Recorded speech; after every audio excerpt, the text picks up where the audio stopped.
No. So what modelling have you done on your changes to migration on housing?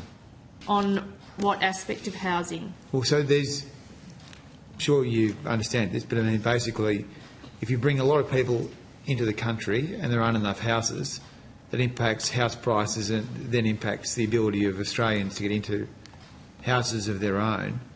So if you have a new migration policy, which you've now discovered in your papers, what impact is that going to have on housing in the country? What modelling have you done on that?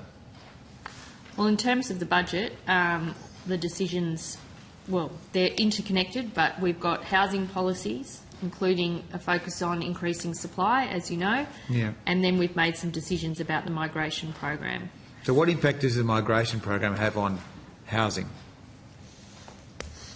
So, Senator, we might defer to our colleagues in the Centre for Population on this issue. My understanding is once the government sets the migration settings and the population settings in the budget, we incorporate those into our macroeconomic forecasts at an aggregate level, so the overall level of GDP, anticipation and productivity in the economy. I'm not aware of specific modelling that has been done on the direct impact through to the housing market, but my colleagues in the Centre for Population may be able to add further detail there. So are you saying that you haven't done modelling on the migration and housing impact? Not specifically through to the housing market. We've looked at when migration numbers move in the budget, we change the aggregate level of GDP to reflect that in our budget projections. But in terms of a specific modelling exercise looking at the impact of different scenarios on migration through to the housing market, I'm not familiar with that myself, but my colleagues may be in fiscal group.